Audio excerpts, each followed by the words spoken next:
السلام علیکم۔ بسم اللہ الرحمن الرحیم۔ آج کا سوال ہے کہ اولیاء کرام حق پر ہیں یا علماء کرام یعنی مولوی حضرات؟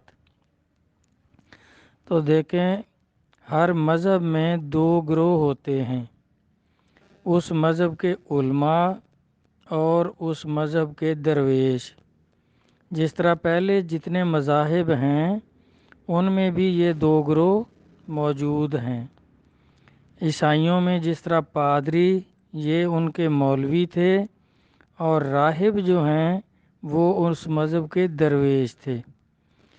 اسی طرح اسلام میں بھی مولوی، مفتی، قاری، حافظ، محدث یہ سب علماء کرام ہیں، اور اولیاء اعظام جو ہیں وہ مذہب اسلام کے درویش ہیں۔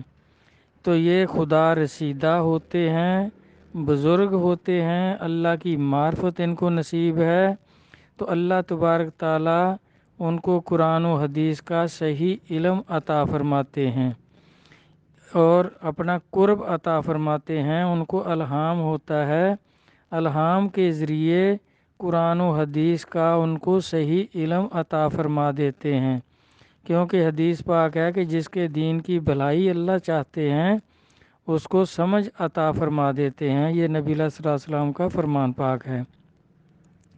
تو علماء کرام جو ہیں یہ اپنی عقل سے ترجمے اور تفسیر کرتے ہیں قرآن و حدیث کی، جو صحیح نہیں ہوتی، اسی لیے یہ پھر فرقے بناتے ہیں، کیوں کسی نے کچھ سمجھا، کسی نے کچھ سمجھا۔ اولیاء کرام نے سب نے قرآن و حدیث کو صحیح سمجھا، اور اللہ تبارک تعالیٰ نے ان کو صحیح علم عطا فرمایا۔ تو یہ علماء کرام، اسی لیے نبی اللہ صلی اللہ علیہ وسلم نے فرمایا کہ عیسائیوں کے 71 فرقے ہوئے سارے دوست کی، یہودیوں کے 70 فرقے ہوئے سارے دوست کی، اور میری امت کے آپ نے فرمایا کہ سنتین و سبعین فرقہ تن کلہ فی النار، کہ میری امت کے 72 فرقے ہوں گے، سارے دوست کی ہوں گے۔ تو اس طرح یہ چونکہ اپنی عقل سے سمجھتے ہیں جو صحیح نہیں ہوتا، اور فرقے بناتے ہیں، کسی نے کچھ سمجھا، کسی نے کچھ سمجھا۔ اولیاء کرام کو اللہ تبارک تعالیٰ سمجھ عطا فرماتے ہیں، کیونکہ قرآن کو سمجھنے کے لیے فنا فی اللہ ہونا ضروری ہے، پھر ہی سمجھے گا کہ اللہ تبارک تعالیٰ کیا فرماتے ہیں، اللہ کا اس میں مقصد کیا ہے۔ اور حدیث کو سمجھنے کے لیے قرب روح رسول ہونا ضروری ہے، کہ نبی صلی اللہ علیہ وسلم کی روح سے قربت ہوگی تو پھر سرکار کے کلام کو صحیح سمجھے گا۔ تو یہ سب کچھ اولیاء کرام کو نصیب ہوتا ہے، اور مولویوں کا یہ حصہ ہی نہیں۔ مولوی اپنی عقل کے پیچھے چلتے ہیں، اسی لیے فرقے بناتے ہیں اور ایک دوسرے کو پھر کافر مشرک بھی کہتے رہتے ہیں۔ اولیاء اللہ اور مولویوں میں زمین و آسمان کا فرق ہے۔ جس طرح مولانا جلال الدین رومی قدس اللہ سر العزیز فرماتے ہیں کہ مولوی ہرگز نہ شد مولا روم تا غلام شمس تبریز نہ شد، کہ اللہ کے ولی شمس تبریز سے بیعت کی، ان کی غلامی اختیار کی تو علم حاصل ہوا، ایمان و بزرگی نصیب ہوئی، مدرسہ سے فارغ و تحصیل تھے، لیکن فرما رہے ہیں کہ میں جانتا کچھ نہیں تھا، مولوی ہرگز نہ شد، مجھے کوئی علم نہیں تھا۔ مرد قلندر علامہ اقبال رحمۃ اللہ علیہ نے بھی یہی فرمایا کہ مولوی تو گفتار کے غازی ہوتے ہیں، اللہ کے ولی جو ہیں وہ کردار کے غازی ہوتے ہیں۔ مدرسوں سے مولوی پیدا ہوتے ہیں، ولی نہیں۔ ولایت سینوں کی پیدائش ہے، ولیوں سے ولی اور مولویوں سے مولوی پیدا ہوتے ہیں۔ کبوتر با کبوتر، باز با باز، قصہ مختصر۔ دیکھیں، جب فقہ کے چاروں امام نہیں تھے، اللہ کے ولی اس وقت بھی تھے، خلافت جاری تھی۔ سلسلہ چشتیہ کی خلافت حضرت علی علیہ السلام نے خواجہ حسن بصری رضی اللہ عنہ کو عطا فرمائی۔ دوسری خلافت حضرت علی علیہ السلام نے حضرت امام حسین علیہ السلام کو عطا فرمائی، جو آگے آ کر سلسلہ جنیدیہ اور بعد میں غوث اعظم قدس اللہ سر العزیز سے آ کر سلسلہ قادریہ کہلایا۔ صدیق اکبر رضی اللہ عنہ سے سلسلہ نقش بندیہ جاری ہوا، حالانکہ صدیق اکبر اور علی علیہ السلام، خواجہ حسن بصری، امام حسین علیہ السلام کس فقہ پر تھے؟ اس وقت تو کوئی فقہ نہیں تھی، لیکن یہ بزرگ لوگ موجود تھے اور آگے بھی بزرگی چلتی آ رہی تھی، کیونکہ ان کو اللہ علم عطا فرماتے تھے۔ اپنے پیر و مرشد سے تعلق کر کے یہ اللہ کی معرفت کو پہنچ جاتے تھے۔ اور جب سے یہ مولوی پیدا ہوئے، انہوں نے تو فرقے بنائے، اختلاف پیدا کیا۔ اسی طرح بھائی آپ جیسے کہتے ہیں کہ توڑی کے سٹور پر کستوری لکھنے سے کستوری نہیں بن سکتی، اسی طرح اب بریلوی مولوی جو ہیں یہ قادری بنتے ہیں۔ مولویوں کا کوئی فرقہ چشتی نہیں بنتا، کیونکہ بر صغیر میں سب سے زیادہ تبلیغ اسلام چشتی بزرگوں سے ہوئی ہے، اور وہ صحابہ سے لے کر آج تک اہل سماع ہیں، یعنی قوالی سنتے ہیں اور پورے کے پورے قرآن مجید پر عمل کرتے ہیں، کسی ایک آیت کا بھی انکار یا مخالفت نہیں کرتے۔ اور یہ مولوی جتنے بھی ہیں، چاہے اپنے آپ کو چشتی بھی کہیں، قادری کہیں، محفل سماع اور سجدہ تعظیم کا انکار کرتے ہیں، قوالی کو حرام کہتے ہیں، سجدہ تعظیم کو شرک کہتے ہیں، جبکہ یہ سب اولیاء کرام میں، یہ چشتیہ بزرگوں میں قوالی رائج رہی ہے اور ابھی بھی رائج ہے۔ وہ قوالی سنتے ہیں، ان کو وجد کیفیت ہوتا ہے، اللہ کا ذکر کرتے ہیں، ان پر وہ کیفیت طاری ہوتی ہے جو نبی علیہ الصلوۃ والسلام پر وحی کے دوران ہوتی تھی۔ آپ پر جو کیفیت پیدا ہوتی تھی وہ ان میں بھی پیدا ہوتی ہے، اور یہ وجد کیفیت کرتے ہیں۔ اسی طرح بھائی حضور نبی کے رسول کا فرمان پاک ہے کہ میری امت کے علماء جو ہیں مثل انبیاء بنی اسرائیل ہوں گے۔ مزید فرمایا کہ میری امت کے علماء نبیوں کے علم کے وارث ہوں گے۔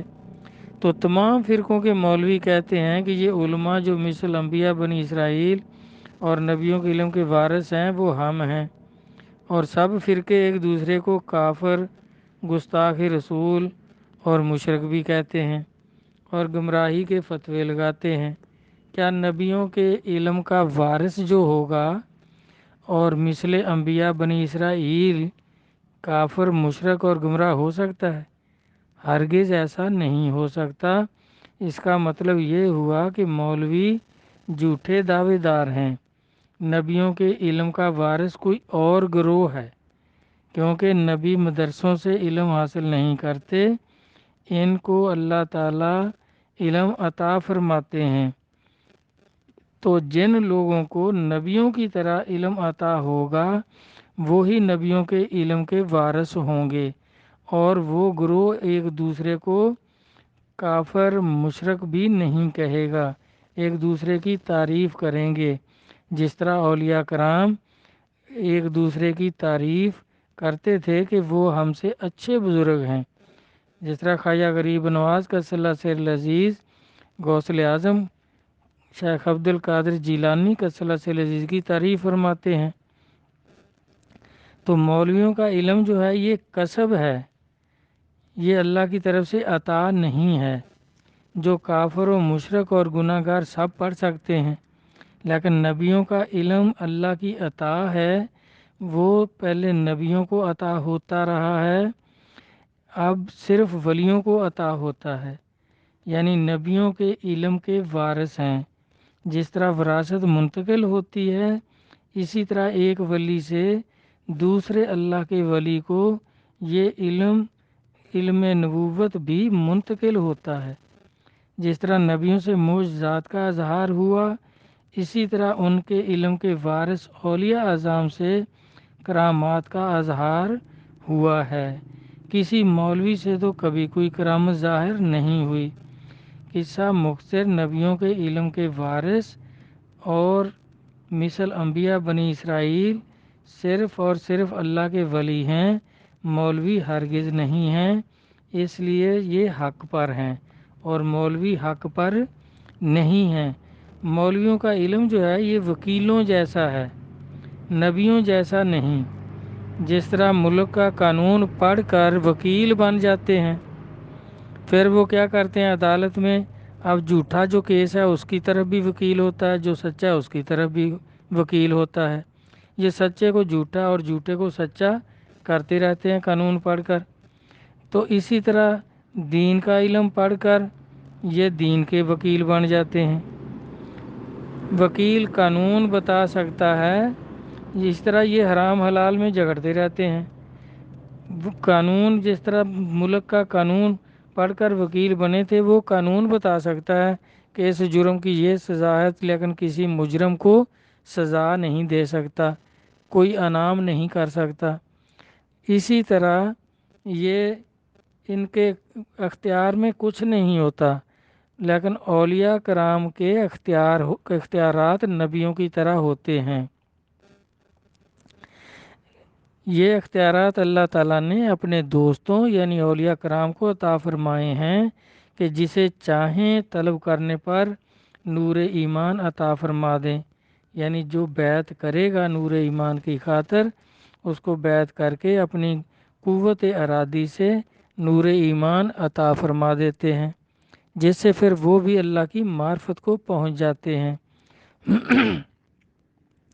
جس طرح اور جس پر ناراض ہوں، جو دشمن ہوں، ان کو چاہیں تو جہنم واصل کر دیں۔ جس طرح میاں محمد بخش صاحب فرماتے ہیں کہ نیل ندی فرعون نہ کھادا نہ قارون زمینہ، موسیٰ دی بدعا نے کیتا غرق دوہاں بے دینہ۔ اور بلے شاہ صاحب فرماتے ہیں کہ بلے شاہ تو دو کر گالے، رشتہ دار تے محلے والے۔ سب نبیوں کی مخالفت ہوتی رہی، کوئی نبی بھی ایسا نہیں ہوا جس کی مخالفت نہ ہوئی ہو۔ امیر غریب بادشاہ فقیر سب کے سب مخالفت کرتے تھے، پھر جس کی قسمت میں ایمان ہوتا تھا وہ دین قبول کر لیتا تھا۔ سب سے زیادہ مخالفت ہمارے آقا حضور سرکار دو جہان نبی کریم صلی اللہ علیہ وآلہ وسلم کی ہوئی۔ جس طرح پہلے نبیوں کی نمرود، فرعون، شداد مخالفت کرتے تھے، تو سرکار کی ابو جہل اور اس وقت کے علماء یہود اور نصارہ یہ مخالفت کرتے تھے، بلکہ ان کے ساتھ مل کر یہ علماء جو ہیں یہ ابو جہل کے ساتھ مل کر نبی اللہ صلی اللہ علیہ وسلم کی مخالفت کرتے تھے۔ اور پہلے نبیوں کی بھی اسی طرح ہوتی تھی کہ بادشاہوں کے ساتھ مل کر نبیوں کی مخالفت کرتے تھے۔ اب اسی طرح جس طرح سرکار کے دو جہاں کی مخالفت میں یہودی اور عیسائی علماء پیش رہے، حق کی مخالفت ہمیشہ ہوتی رہی ہے، ہوتی رہے گی۔ اب بھی جو سلسلہ، جو گروہ حق پر ہوگا اس کی مخالفت لازمی ہوگی۔ اس کا مطلب یہ ہے کہ اس سلسلہ میں اللہ کے ولی ہیں، اسی لیے مخالفت ہو رہی ہے۔ اب دیکھ لیں چشتی بزرگوں کے سوا کس سلسلے کی مخالفت ہو رہی ہے؟ نہ کسی قادری کی، نہ کسی نقش بندی کی، کسی کی بھی مخالفت نہیں ہو رہی۔ صرف اور صرف قادری، چشتی، اولیاء جہانگیری، شکوری سلسلے کے بزرگوں کی مخالفت ہو رہی ہے۔ عالم، جاہل، گمراہ، پیر سب مخالفت کرتے ہیں، کیونکہ اب وہ قادری جو ہیں، مولوی جو ہیں وہ قادری بن گئے ہیں، کوئی نقش بندی بن گئے ہیں۔ اب ان کی مخالفت اس سلسلے کے لوگوں کی اس لیے مخالفت ہو رہی ہے کیونکہ صاحب خدمت بزرگ اسی سلسلے میں ہیں اور قیامت تک رہیں گے۔ سیدنا قطب عالم عبدالحی قدس اللہ سر العزیز فرما گئے ہیں کہ قیامت تک ہمارے سلسلے کے بزرگ صاحب خدمت ہیں، قیامت تک دین کی خدمت کریں گے۔ اللہ تبارک تعالیٰ جس کو بھی نور ایمان اور ہدایت عطا فرمانا چاہیں گے ہمارے ہی بزرگوں کے پاس بھیجیں گے۔ باقی تمام سلاسل سے نسبت بند ہو چکی ہے، بس لوگ لکیر کے فقیر ہیں۔ رئیس العارفین سیدنا عبدالشکور جہانگیری قدس اللہ سر العزیز سن 47 میں انڈیا نصیر آباد سے ہجرت کر کے پاکستان آئے، تو آتے ہوئے آپ خواجہ محبوب الہی نظام الدین اولیاء قدس اللہ سر العزیز کے مزار پاک پر حاضر ہوئے اور عرض کیا کہ حضور اب کیا ہوگا، آئندہ کے روحانی حالات کیا ہوں گے؟ تو خواجہ محبوب الہی قدس اللہ سر العزیز نے فرمایا تمام سلاسل سے نسبت بند ہو چکی ہے، قادری اور چشتی دونوں نسبتیں سیدنا امیر ابو العلا قدس اللہ سر العزیز میں جمع ہو کر زوردار اور قوی نسبت جاری ہو چکی ہے۔ اب قیامت تک کے صاحب خدمت بزرگ اسی ابو العلائی جہانگیری سلسلے میں ہوں گے۔ ہماری دعائیں آپ کے ساتھ ہیں، اللہ اس سلسلے کے بزرگوں کو ثابت قدم اور سلامت رکھیں۔ میرے مرشد غریب نواز قبلہ عالم رہنما اولیاء حضرت پیر احمد میاں قدس اللہ سر العزیز فرماتے تھے کہ آج ہم خواجہ محبوب الہی کے فرمان پاک کے اظہار کو اپنی آنکھوں سے دیکھ رہے ہیں۔ بے شک چراغ لے کر عرب تک ایک ایک آدمی کو دیکھ لیں، نور نسبت کسی پیر کو بھی نصیب نہیں، مریدوں کا تو ذکر ہی کیا۔ نور نسبت صرف حضرات سلسلہ بزرگوں میں یعنی قادری، چشتی، اولیاء جہانگیری، شکوری بزرگوں کو ہی نصیب ہے، اور واقعی یہ واحد سلسلہ ہے جس کی تعلیم اللہ کے فضل و کرم سے قرآن و حدیث کے عین مطابق ہے۔ جب کوئی شخص بیعت کرتا ہے تو پہلی توجہ سے ہی نور ایمان، نور ذات کا اظہار اس کے قلب پر ہو جاتا ہے، جسے وہ اپنے قلب اور جسم و جان میں اس طرح محسوس کرتا ہے جس طرح سرکار دو جہاں صلی اللہ علیہ وآلہ وسلم وحی کی کیفیت کو محسوس فرماتے تھے۔ یہی پرخ پہچان ہے مرشد کامل کی۔ باہو سلطان صاحب قدس اللہ سر العزیز بھی یہی فرماتے ہیں کہ اگر مرشد کامل ہوگا تو پہلی فرصت یعنی جب مرید کر کے نفی اس بات کا ذکر تعلیم کریں گے، مرید ذکر کرے اور پیر قوت ارادی سے نور ایمان مرید کے قلب میں منتقل کرے اور مرید پر اس کے قلب پر اسی وقت ذات کا اظہار ہو اور سالک پر وہ کیفیت طاری ہو جو سرکار دو جہاں پر وحی کے دوران ہوتی تھی، تو مرید یقین کر لے کہ مرشد کامل نصیب ہو گئے ہیں۔ اگر کچھ بھی محسوس نہیں ہوتا، کوئی کیفیت طاری نہیں ہوتی، تو بیعت ہی نہیں ہوئی، اپنی تلاش جاری رکھیں۔ تو اس طرح میرا بھائی حق پر اولیاء کرام ہیں، کیونکہ ان کے ساتھ تعلق کرنے سے، بیعت کرنے سے نور ایمان نصیب ہوتا ہے، اللہ کی معرفت نصیب ہوتی ہے۔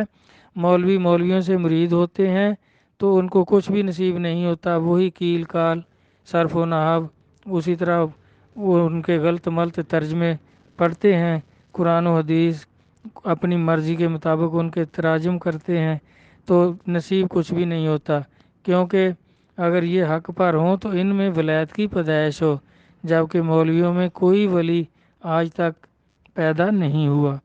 تو ولیوں کی پیدائش ولیوں سے ان میں سلسلے ہیں اور مولویوں میں فرقے ہیں، اور فرقہ کوئی بھی حق پر نہیں ہے، کیونکہ سرکار نے کہ سارے فرقے 72 فرقے ہوں گے، سارے دوزخی ہوں گے۔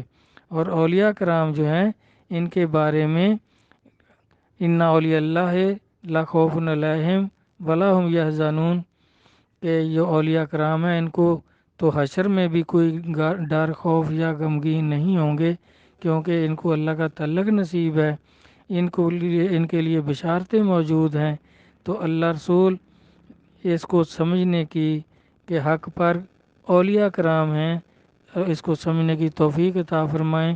آمین۔ اللہ حافظ۔